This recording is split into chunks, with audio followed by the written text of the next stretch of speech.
Rio here. Just letting you know that there's going to be commentary about this piece and the story behind it. So if you don't want to hear my voice throughout it, you can mute and listen to something else. Listen to music, Kingdom Hearts, or Danny Fenton. It's up to you.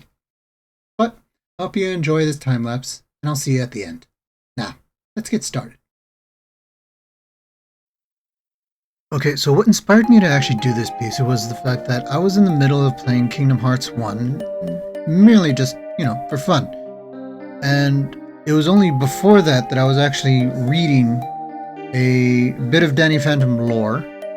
And this idea came into my head. I was like, what would happen if Danny Fenton also received a Keyblade and went on his own adventures through the worlds of Disney?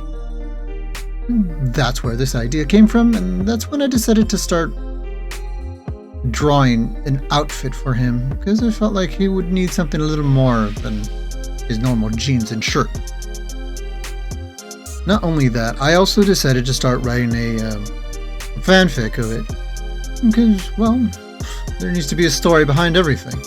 So, the idea I had was the fact that a Heartless would end up in Amity Park, and he would be the one to deal with it. Not only that, there's also the fact that the ghosts of Amity Park, the ghosts of the Ghost Zone, actually know about the Heartless, and they have a problem with it. To ghosts, a Heartless is pretty much the opposite of what they are. Since Heartless are the hearts of people, and they seem to be corrupted, I imagined it to be like ghosts. If they became heartless, they would lose themselves. And being as how they themselves are just consciousness given form and power, that's something they would avoid at all costs. So Danny, being who he is, ends up in the middle of all this, and he goes off on his own adventure. That's why I started drawing this. And I based his outfit sort of like on Sora's Kingdom Hearts 2 outfit, but altering it a bit to be somewhat unique. As you can see, I gave him more of a jeans, like a cargo pants, instead of Sora's extremely baggy jeans that just end up at like his knees. But I couldn't help giving him a jacket similar to Sora's Kingdom Hearts 3 outfit, basically because I just like the short sleeve jacket and the hoodie. Now this is like one of the first ideas that came up for the Keyblade he would use, but I didn't like it, so I scrapped it immediately. Though I did keep a few aspects of the first design in the later design that you'll see in a bit.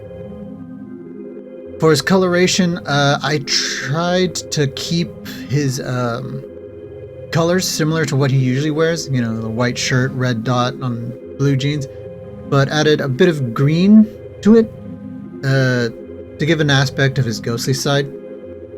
I also added a darker gray, mainly for the chest piece, and it's sort of a belt he has around his waist. And the gold, well, right now it's not gold, but the bronze, actually no, there it is. The piece that's coloration right now, the shiny piece he has on his chest and on his hips, that's actually something given to him by Yin Sid. Because despite the fact that Danny actually meets with Sora, Danny's actually going to go off on his own adventure in different worlds. So Sora's still going to go to the original Kingdom Hearts 1 worlds, and Danny's actually going to go to other Disney worlds that weren't touched up on in the other movies. As for his Keyblade, I used the Shooting Star and the Star Seeker Keyblade as a basis, mainly because I felt like since Danny Fenton has a love for space, I figured like I should make something that works for him. And that first coloration was me trying to combine both the star aspect and the ghostly aspect, which is why it was a green flame. And this one is this is where I decided to just go full stars. So I'm like blue shading it. Add little stars. It's a little galaxy there and such. Shooting stars and such. And the ornament I have right here, this one, is actually supposed to be like a falling star. A shooting star that comes down. I don't think it came off as such, but I actually kind of like it, so I decided to keep it. Now this is actually supposed to be his Phantom Keyblade, because one thing that happens, like when he transforms, because he still be able to transform, his Keyblade changes with him. So there's that. And I decided to have wings because I really like wings for I don't know what would you call that? The handguard? One of those. That's kind of simple. And like for Fenton, I just switched the colors, kept some of the white, darkened the gray, made it black, and I gave him the little bit right here. And as for the guard around his hand, that's reminiscent to the ghost portal. And there it is. Keyblade wielder, Danny Fenton, Danny Phantom. And here's a little animation I did about him transforming from Danny Fenton to Danny Phantom and his Keyblade transforming with him. So, if you enjoyed this video of my time-lapse of Danny Phantom Keyblade wielder and were able to tolerate my grating voice, leaving a like would be appreciated. Subscribing, I would love it if you did, and leave a comment of what you thought. And if you got any tips for me on how to improve my videos, I would also appreciate it if you leave that in a comment.